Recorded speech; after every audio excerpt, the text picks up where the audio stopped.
नमस्कार मित्रांनो, मी 80/100 असा एक अपूर्णांक घेतोय। 80/100 असा एक मी अपूर्णांक घेतला। हा अपूर्णांक आहे मित्रांनो, परंतु मी याला 80% असं सुद्धा म्हणू शकतो। म्हणजे हे 80% आणि हे 80/100 सारखेच आहे, त्यांची किंमत एकच आहे, त्यांचा अर्थ एकच आहे।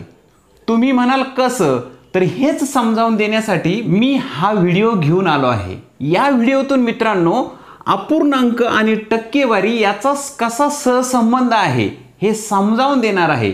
आणि हे सांगता सांगता तुम्हाला टक्केवारीच्या संबंधी खूप साऱ्या बेसिक गोष्टी समजतील। तर चला मित्रांनो, अपूर्णांक आणि टक्केवारी हे कसे एकमेकाचे जणू काही भाऊभाऊच आहे ते समजावून घेऊया। मला खात्री आहे मित्रांनो, हा व्हिडिओ सुद्धा तुमच्यासाठी महत्त्वाचा असणार आहे, त्यामुळे व्हिडिओ शेवटपर्यंत पहा। त्या अगोदर मित्रांनो, तुम्ही चॅनल जर सबस्क्राइब केला नसेल, तुमच्याकडून चॅनल सबस्क्राइब करायचं राहून गेला असेल, तर चॅनल पहिल्यांदा सबस्क्राइब करून घ्या, कारण गणिताच्या संबंधी महत्त्वाच्या टॉपिकवर मी तुमच्यासाठी व्हिडिओ घेऊन येत असतो। Let get started.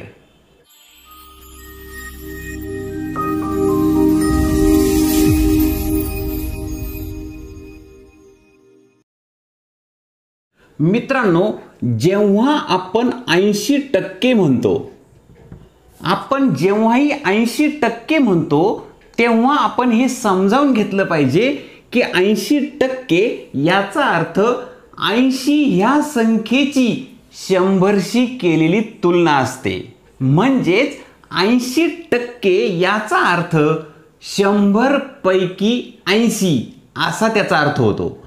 तुम्ही जेव्हा कोणतीही संख्या टक्केवारीत लिहिता, सांगता किंवा विचारता, त्यावेळेस त्याचा अर्थ असतो की ती संख्या 100चा कितवा भाग आहे असा।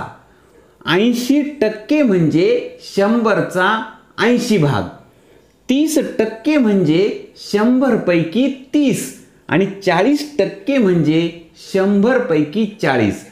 यावरून मित्रांनो, आपल्या एक गोष्ट लक्षात येईल की जेव्हाही टक्केवारीमध्ये आपण एखादी संख्या लिहितो, तेव्हा तिची तुलना 100शी केलेली असते। आणि म्हणून मित्रांनो, जेव्हाही आपण एखादी संख्या अशी टक्केवारीत लिहितो, हे टक्केचं चिन्ह आहे बघा, अशी तिरपी रेषा देऊन दोन्ही बाजूला 2 टिंब लिहिली की ते टक्केचं चिन्ह असतं। तर 80% हे चिन्हाला आपण टक्केवारीचं चिन्ह म्हणतो, टक्के म्हणतो। 80% जेव्हाही आपण या पद्धतीने लिहितो, तेव्हा त्याची तुलना जेव्हा 100शी होते, तर त्याची मांडणी आपण 80/100 अशी देखील करू शकतो। आता तुमच्या लक्षात आलं असेल की 80% लिहिले काय किंवा 80/100 लिहिले काय, दोन्हींचा अर्थ एकच आहे। इथं 100 पैकी 80 असा याचा अर्थ आहे, म्हणजेच 80%। पुढे जाऊया बघा, 30% म्हणजे काय, तर 100 पैकी 30 म्हणजे छेदामध्ये 100 आणि 40% म्हणजे 40/100। इथं मित्रांनो, तुमच्या एक अत्यंत महत्त्वाची गोष्ट लक्षात आली असणार आहे की टक्केवारीचं रूपांतर आपण अपूर्णांकात करू शकतो, ज्याचा छेद 100 असतो। कोणतीही टक्केवारी घ्या, कोणतीही टक्क्याच्या रूपात मांडलेली संख्या घ्या, तिचं रूपांतर आपण अपूर्णांकात करू शकतो, ज्या अपूर्णांकाचा छेद 100 असतो। 100 छेद करून आपण तिचं रूपांतर करू शकतो। आता तुमच्या लक्षात येईल बघा मित्रांनो, 40%चं रूपांतर आपण या ठिकाणी कसं केलंय बघा, 40 जो आहे तो अंशस्थानी ठेवला आणि हे टक्के म्हणजे 100शी केलेली तुलना, तर ते छेदस्थानी लिहिले। आलं लक्षात? पुन्हा एकदा सांगतो बघा, उदाहरणार्थ 75% याचं अपूर्णांकात जर रूपांतर करायचं असेल, तर हे टक्के जे असतात ते छेदात जातात। टक्के म्हणजे 100शी केलेली तुलना, 100 छेदामध्ये आणि 75 जे आहे ते अंशामध्ये। हा झाला 75%ची मांडणी अपूर्णांकामध्ये। आलं लक्षात मित्रांनो? टक्केवारीचं रूपांतर अपूर्णांकात करता येतं आणि याच्याही उलट मित्रांनो, अपूर्णांकाचं रूपांतर टक्केवारीत करता येतं। उदाहरणार्थ 24/100 अशी संख्या जर दिली तर तुम्ही 24% असं लिहू शकता. आता हे तुमच्या लक्षात आलं असणार आहे. टक्केवारीचं रूपांतर अपूर्णांकात करता येतं, अपूर्णांकाचं रूपांतर टक्केवारीत करता येणं शक्य आहे. म्हणूनच मित्रांनो मी व्हिडिओच्या सुरुवातीला सांगितलं टक्केवारी आणि अपूर्णांक यांचा खूप जवळचा संबंध आहे. आणि हेच समजून घेता घेता आपल्याला या टक्केवारीच्या संबंधी खूप साऱ्या गोष्टी या व्हिडिओतून समजून घ्यायच्या आहेत, ज्या आपल्यासाठी बेसिक माहिती म्हणून गरजेच्या आहेत. चला तर मित्रांनो, हे जर तुमच्या लक्षात आलं असेल तर थोडंसं पुढे जाऊया. आता मित्रांनो, तुमच्या हे लक्षात आलं असणार आहे, एखाद्या अपूर्णांकाचा छेद 100 असला की तुम्ही त्याचं रूपांतर टक्केवारीत करू शकता, म्हणजेच त्याचे टक्के सांगू शकता. 45°/100 आहे, तर इथं तुम्ही हे सांगू शकता की हे 45% आहेत आणि ह्या दोन्हींचा अर्थ एकच आहे. आलं लक्षात मित्रांनो? आता आपण थोडंसं पुढे जाणार आहोत मित्रांनो. चला मित्रांनो, मी तुमच्यासमोर 3 प्रश्न घेतले जे आपण आत्ता समजावून घेतलं त्यावरच आधारित आहे. हेच असतं मित्रांनो बेसिक नॉलेज, ज्याला आपण बेसिक गोष्टी म्हणतोय, त्या जर माहीत असल्या तर आपण हे समजून घेऊ शकतो. उदाहरणार्थ पहिला प्रश्न आहे बघा, 4/5 म्हणजे इथं चौकोनात कोणती संख्या येईल? छेद 100. म्हणजे 4/5 म्हणजे किती छेद 100? हा पहिला प्रश्न. दुसरा, 4/5 बरोबर किती टक्के? म्हणजेच 4/5 म्हणजे किती टक्के? तर ह्या तिन्ही प्रश्नांचं उत्तर एकच असणार आहे मित्रांनो, परंतु वेगवेगळ्या प्रकारे आपला हा प्रश्न कसा भांडावून सोडतो ते तुमच्या लक्षात येईल. बघा, 4/5 म्हणजे किती छेद 100? इथं 4/5 आणि किती छेद 100, इथं जी ही संख्या येईल, हा जो अपूर्णांक तयार होईल, हा अपूर्णांक आणि 4/5 हा अपूर्णांक सारखाच असणार आहे मित्रांनो. सममूल्य अपूर्णांक आपण त्याला म्हणतो. आणि तुम्हाला माहिती आहे मित्रांनो, सममूल्य अपूर्णांक कसा तयार करतात? ज्याही अपूर्णांकाचा नवीन सममूल्य अपूर्णांक तयार करायचा असेल, त्या अपूर्णांकाच्या अंशाला आणि छेदाला कोणत्याही एकाच संख्येने गुणायचं किंवा भाग द्यायचा, तेव्हा जो नवीन अपूर्णांक मिळतो तो सममूल्य अपूर्णांक असं म्हणतो आपण त्याला. तर बघा, 4 आणि 5 बरोबर, याचं रूपांतर करायचं आहे आपल्याला छेद 100 असणाऱ्या अपूर्णांकामध्ये. इथं 4/5 याचा छेद 5 आहे, याचा छेद जर 100 करायचा असला तर याला 20 ने गुणावं लागेल. बघा, 20/5 100 होतील बरोबर. मग मी आत्ताच बोललो तुम्हाला की ह्याच अपूर्णांकाचा सममूल्य अपूर्णांक, सारखंच मूल्य असणारा अपूर्णांक तयार करायचा असेल तर छेदाला तुम्ही ज्या संख्येने गुणलं त्याच संख्येने अंशाला गुणावं लागेल. म्हणजेच अंश आणि छेदाला समान संख्येने गुणलं की तुम्हाला सममूल्य अपूर्णांक मिळतो. मी इथे 20 ने जर गुणलं छेदाला तर 100 छेद होईल, मग अंशाला सुद्धा 20 ने गुणावं लागेल. म्हणून 20/5 इथं 100 तर झालेच, परंतु त्याच्याही पुढे बघा 20×80 होतील. याचा अर्थ मित्रांनो, 4/5चा सममूल्य अपूर्णांक तयार झाला 80°/100. तर या ठिकाणी तुमच्या लक्षात येईल, इथं येणार आहे 80. आता इथं समजावून घ्या मित्रांनो, 4/5 आणि 80°/100 या दोन्हींची किंमत, त्यांचं मूल्य सारखंच आहे. तर आला लक्षात मित्रांनो, 4/5 म्हणजेच 80°/100. हे कसे मिळाले? सममूल्य अपूर्णांक तयार करून. आता तुमच्या लक्षात येईल बघा मित्रांनो, 4/5 म्हणजे किती टक्के? इथं x घेऊ, इथं x आहे असं समजा. या चौकोनात आपल्याला उत्तर लिहायचंय किती टक्के. 4/5 म्हणजे किती टक्के? तर तुम्हाला हा अपूर्णांक मिळाला आणि जेव्हाही कोणत्याही संख्येची तुलना 100शी केली जाते ना, तेव्हा तिला टक्केवारी म्हणतो आपण, तेव्हा आपल्याला टक्के मिळतात. 4/5ची जी किंमत आहे तीच किंमत 80°/100ची आहे ना, 80°/100ची आहे ना. मग 4/5 ऐवजी आपण 80°/100 हा पूर्णांक ठेवू शकतो. म्हणजेच इथं मिळताय आपल्याला छेद 100 झाला, म्हणून याला आपण 80% म्हणू शकतो. आता 4/5 आणि 80% सारखेच आहे मित्रांनो, बरोबर की नाही?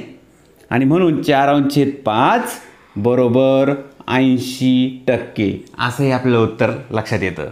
तर हे यासाठी काय करावं लागेल, जेव्हा एखाद्या अपूर्णांकाचं रूपांतर टक्केवारीत करायचं असतं त्यावेळेस दिलेल्या अपूर्णांकाचा छेद 100 करून घेतला की आपल्याला टक्के कळतात. आलं लक्षात? इथं छेद 100 करून घेतला, अंशस्थानी 80 आले म्हणून 80%, आणि मग आपले हे उत्तर मिळतं. आणि म्हणून आपल्या ह्या प्रश्नाचं उत्तर सांगता येईल 4/5 म्हणजे किती टक्के, तर 80%. आलं लक्षात मित्रांनो? हा एक टॉपिक होता महत्त्वाचा, की तुम्हाला कोणताही एक अपूर्णांक दिला की त्यावरून टक्के काढता यायला हवे.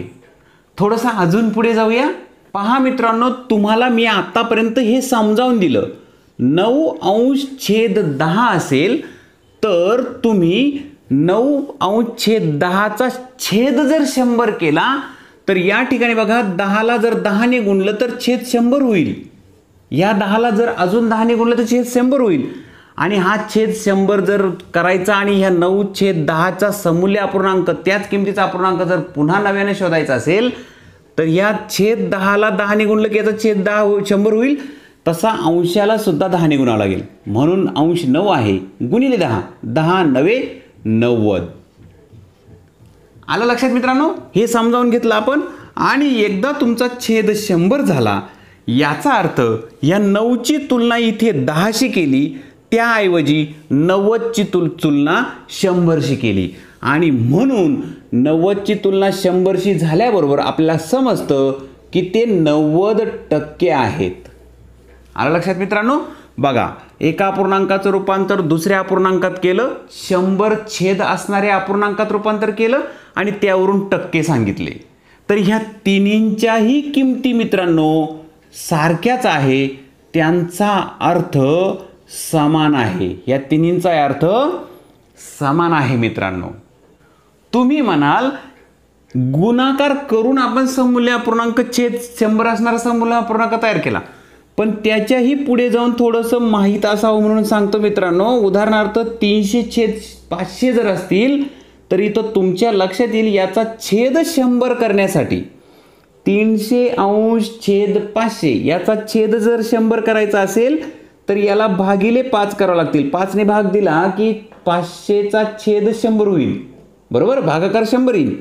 तसं या 300ला सुद्धा भागाकारामध्ये 5 करावं लागतील. आणि मग 5×5 30 होतील आणि 5 0 0 तर 60% होतील. तर या ठिकाणी 60 उत्तर येईल. आणि तुमच्या हे पुढे लक्षात येईल की याचा अर्थ हे 60% आहे. बघा, 300/500 ह्या अपूर्णांकाचं रूपांतर आपण छेद 100 असणाऱ्या अपूर्णांकात केलं. आणि नेहमी लक्षात ठेवा मित्रांनो, तुम्हाला टक्के शोधायचे जर असले तर दिलेल्या किमतीचं अपूर्णांकाचं रूपांतर छेद 100 असणाऱ्या अपूर्णांकात झालं रे झालं की तुम्हाला टक्के मिळतात. तर या ठिकाणी देखील मित्रांनो या तिन्हींचाही किमती, तिन्हींचंही मूल्य सारखंच आहे. आणि म्हणून मी व्हिडिओच्या सुरुवातीला सांगितलं मित्रांनो, अपूर्णांक आणि टक्केवारी यांचा खूप जवळचा संबंध आहे. मित्रांनो, हे आपल्या लक्षात येत नाही आणि म्हणून आपण टक्केवारी वेगळे, अपूर्णांक वेगळे, वेगवेगळ्या पद्धतीने शिकत असतो. तर असा एकत्र सहसंबंध जोडून जर आपण शिकलो तर आपल्या गणित व्यवस्थित लक्षात येतं. आणि म्हणून मित्रांनो हा व्हिडिओ तुमच्यासाठी घेऊन आलो. याच्याही थोडं पुढे जाऊया मित्रांनो. अजून काही महत्त्वाचं बेसिक मला तुम्हाला या ठिकाणी समजावून द्यायचं आहे. इथे मित्रांनो मी तुम्हाला एक छोटासा प्रश्न विचारतो. तो प्रश्न तुमच्या लक्षात येतो का बघा. 9 हे 10च्या किती टक्के आहेत? बघा किती साधासा प्रश्न आहे, परंतु आपल्याला बेसिक माहीत नसलं की मग मात्र आपण गडबडून जातो. 9 हे 10च्या किती टक्के आहे? बघा 9ची तुलना कुणाशी केली? 9ची तुलना केली आहे 10शी. 9 हे 10च्या किती टक्के आहे? 9ची तुलना 10शी केली की नाही? 9ची तुलना या ठिकाणी 10शी केलेली बघा. आता तुमच्या लक्षात येईल किती टक्के आहे? 90%. बघा प्रश्न तोच आहे, प्रश्न हाच आहे. इथेही त्याचं रूपांतर छेद असणारे 100 छेद असणारे अपूर्णांकात केलं आणि टक्केवारी काढून टाकली आपण, 90% मिळाले. प्रश्न थोडासा वेगळा आला की अर्थ आपल्याला समजला पाहिजे. बघा 9 हे 10च्या किती टक्के आहे? 9ची तुलना 10शी केली, एखाद्या संख्येची तुलना 100शी केली की टक्के मिळतात. इथं टक्के विचारले पण तुलना मात्र 10शी केली. या 9ची तुलना 10शी केली, त्याऐवजी 9ची तुलना 10शी ऐवजी 100शी केली की तुम्हाला टक्के मिळतील. 9ची तुलना 10शी केली ती अपूर्णांकात आपण अशी मांडतो 10 पैकी 9, बरोबर. आणि याचं रूपांतर 100 छेद असणाऱ्या अपूर्णांकात केलं की टक्के मिळतात. याचा अर्थ 9 हे 10च्या 90% आहेत. तसंच मित्रांनो इथं बघा 300 हे 500च्या किती टक्के आहेत असा प्रश्न तयार होईल. 300 हे 500च्या किती टक्के, म्हणजे 300ची तुलना 500ची केली. 300 हे 500च्या किती टक्के, तर ज्यावेळेस आपण त्याची मांडणी 300 अंश छेद 500 करतो, 500शी तुलना केली म्हणून छेदात 500 येतील आणि त्याचं रूपांतर जेव्हा छेद 100 असणाऱ्या अपूर्णांकात करतो त्यावेळेस आपल्याला टक्के मिळतात. एकदा छेद 100 असणाऱ्या अपूर्णांकात रूपांतर केलं की अंशस्थानी तुम्हाला जी संख्या मिळेल ती असते टक्के. आलं लक्षात मित्रांनो. एक प्रश्न घेतलाय बघा मित्रांनो मी, 4 हे 5च्या किती टक्के आहेत. आता हा प्रश्न आपल्याला समजावून घ्यायचा आहे. बघा 4 हे 5च्या किती टक्के, 4ची तुलना केली आहे 5शी. आलं लक्षात तुमची.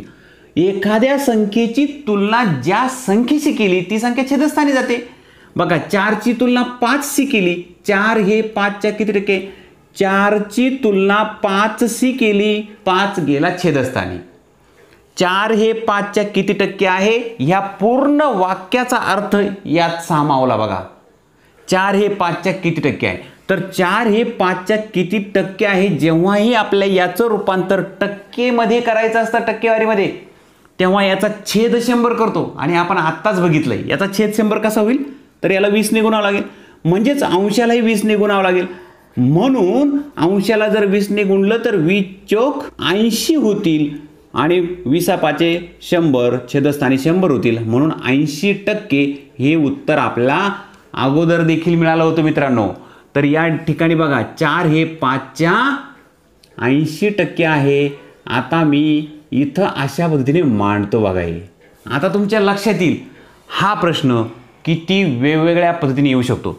या प्रश्नामध्ये की हे जे वाक्य आहे मित्रांनो, यामध्ये एकूण 3 किमती आहे बघा. ही एक किंमत आहे, ही एक किंमत आहे आणि आता ही एक किंमत आहे.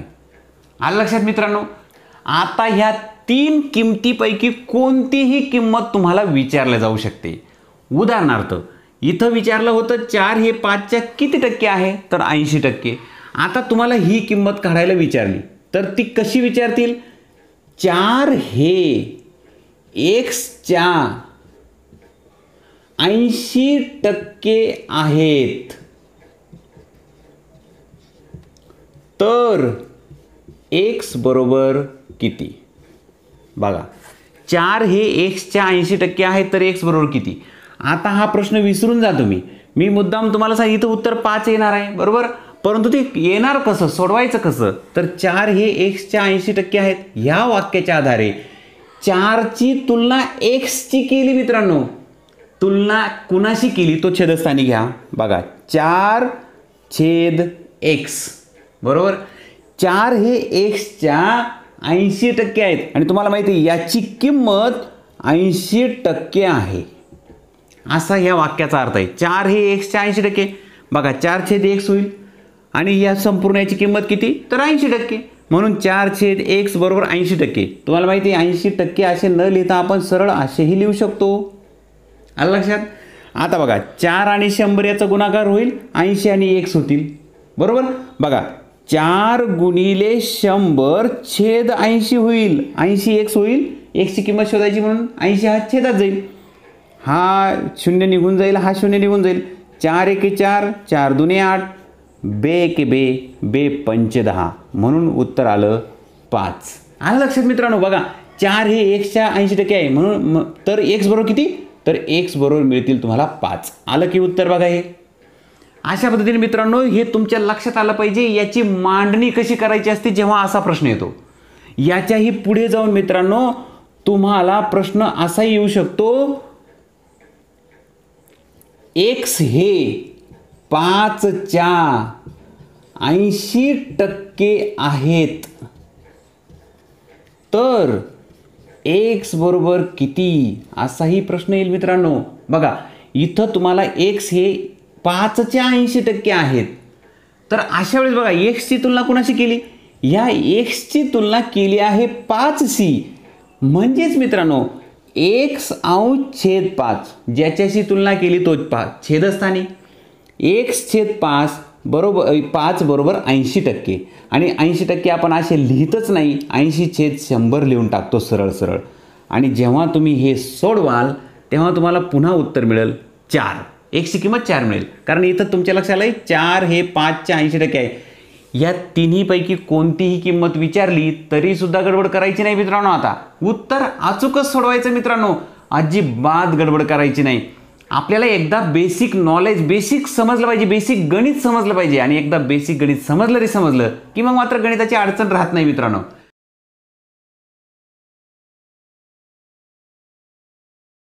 तर चला मित्रांनो हे प्रश्न घेतले बघा, पुन्हा एकदा समजावून घेऊया. 12 हे 20च्या किती टक्के. बघा 12ची तुलना कुणाशी केली, 20ची. तुमच्या लक्षात येईल 12ची तुलना 20ची केली म्हणून 20 छेदस्थानी घ्या 12 अंशस्थानी. 12ची तुलना 20ची केली त्याचं रूपांतर टक्केवारीत करायचं आहे. तुम्हाला माहिती आहे टक्केवारीत ह्या अपूर्णांकाचं रूपांतर टक्केवारीत करायचं आहे. अपूर्णांक आणि टक्केवारी जवळचा संबंध आहे खूप. एकदा तुम्हाला अपूर्णांक मिळाला की त्याचं रूपांतर टक्केवारीत करा. अपूर्णांकाचं रूपांतर टक्केवारीत कसं करायचं व्हिडिओच्या एकदम सुरुवातीलाच घेतलंय बघा मित्रांनो मी. याचा छेद फक्त 100 करा, 20 5 100 होतील. म्हणून अंशाला आणि छेदाला दोघांनाही 5ने गुणा. 20लाही 5ने गुणलं, अंशालाही 5ने गुणलं, 12 पंचे 60, 20 5 100. आणि म्हणून एकदा छेद 100 झाला की हा जो अंश असतो ते असतात टक्के. आलं लक्षात मित्रांनो. 12 हे 20च्या 60% आहेत. आलं लक्षात मित्रांनो. चला पुढचा प्रश्न. 30 हे कितीच्या 60% आहे, म्हणजेच 30 हे एक्सच्या 60% आहेत. तर एक्स बरोबर किती. प्रश्न कसा येऊ द्या. इथं तुम्हाला इथली किंमत शोधायची आहे. 30 हे कुणाशी तुलना केल्या, 30ची तुलना कुणाशी करायची तेव्हा 60% होतील. आलं लक्षात. असाही प्रश्न तयार होईल. 30ची तुलना कुणाशी करायची. बघा 30ची तुलना कुणाशी करायची, एक्सची करू ना आपण. 30ची तुलना एक्सची केली आणि ते मिळणार आहे 60%. 60% आपण डायरेक्ट लिहून टाकू 60 छेद 100. झालं की नाही समीकरण तयार बघा एक विशिष्ट प्रकारचं. आणि हे समजावून घेतलंय आपण. म्हणूनच मी व्हिडिओच्या सुरुवातीपासून मित्रांनो तुम्हाला बेसिक समजावून दिलं. 60%चं रूपांतर 60 छेद 100 लिहून टाकलं आणि 30ची तुलना कुणाशी केली की 60% होतील. 30ची तुलना एक्सची करू म्हणजे 60 छेद 100 म्हणजे 60% होतील. तर याची मांडणी अशी केल्यानंतर तुमच्या लक्षात येईल बघा 30 गुणिले 100 होतील, 60 गुणिले x होतील. 60 गुणिले x म्हणजे 60ने भाग द्यावा लागेल. एक्सची किंमत काढायची ना, तर x बाजूला काढला तर 60ने भाग द्यायचा. मग बघा 30 गुणिले 100 भागिले 60. 30 1 30, 30 2 60, छेदस्थानी 2 अंशस्थानी 100, 2ने 100ला भाग दिला की उत्तर मिळेल 50. म्हणून कितीच्या 60% आहे, 30 हे कितीच्या 60% आहे, 30 हे 50च्या 60% आहेत. आलं लक्षात. आणि मित्रांनो ही शेवटचं उदाहरण बघा. x हे 2400च्या 60% आहेत. तर x बरोबर किती. तर x ची तुलना 2400शी केली, 2400शी केली तर x जाईल अंशस्थानी, 2400 छेदस्थानी आणि हे आहेत किती 60%. 60% लिहिताना आपण सरळ त्याचा अपूर्णांक लिहून टाकू. 60% म्हणजे 60 छेद 100. बघा एक्सची तुलना 2400शी केली, 2400शी केली, त्याची जी किंमत तयार होईल ती आहे 60%. बघा एक्स हे 2400च्या 60% आहेत. तर त्याचं समीकरण तयार करून घेतलं बघा. मांडणी केली आपण. एक्स आणि 100 यांचा गुणाकार होईल. बघा एक्स आणि 100, एक्स गुणिले 100 होतील आणि पलीकडे 60 गुणिले 2400 होतील, 2400 होतील. तुमच्या लक्षात आलं एक्स ज्यालाही जोडून जातो तो इथून कट झाला बघा, गुणाकारात आहे तो इथं भागाकारात जाईल. आलं लक्षात मित्रांनो. तर या ठिकाणी दोन्ही शून्य काढून टाकू, हे दोन्ही शून्य काढून टाकू. छेदस्थानी 1 राहिला त्याला काही अर्थ नाही. 60 गुणिले 24 करू, 60 वरचा शून्य देऊन टाकू अगोदरच. 6ने गुणू 6 चौक 24, 7 2, 6 2 12, 13 14. तर या ठिकाणी मिळालं आपलं उत्तर 1440. 1440 हे 2400च्या 60% आहेत. तर चला मित्रांनो टक्केवारीच्या संबंधी अपूर्णांक आणि टक्केवारी यांचा कसा जवळचा संबंध आहे हे समजावून देण्यासाठी हा व्हिडिओ मी घेऊन आलो मित्रांनो. हा व्हिडिओ जर तुम्हाला आवडला असेल मित्रांनो तर पहिल्यांदा व्हिडिओला लाईक करायला विसरू नका. आणि मित्रांनो, तुम्ही चॅनलवर जर नव्याने आला असाल, पहिल्यांदा आला असाल किंवा तुमच्याकडून चॅनल सबस्क्राईब करायचा राहून गेला असेल तर चॅनल नक्की सबस्क्राईब करा मित्रांनो, म्हणजे चॅनलला सपोर्ट मिळेल. तुमच्या मित्रांना देखील हा व्हिडिओ शेअर करा. तुम्हाला व्हिडिओ कसा वाटला कमेंट बॉक्समध्ये नक्की कळवा मित्रांनो. तुमच्या काही अडचणी असतील गणितासंबंधी तर कमेंट बॉक्समध्ये मला नक्की प्रश्न विचारा, मी तुमच्या प्रश्नाची जरूर उत्तर देईन. चला तर मित्रांनो, लाईक शेअर आणि सबस्क्राईब करायला विसरू नका. लवकरच भेटूया मित्रांनो पुढच्या व्हिडिओमध्ये. तोपर्यंत बाय बाय, जय हिंद.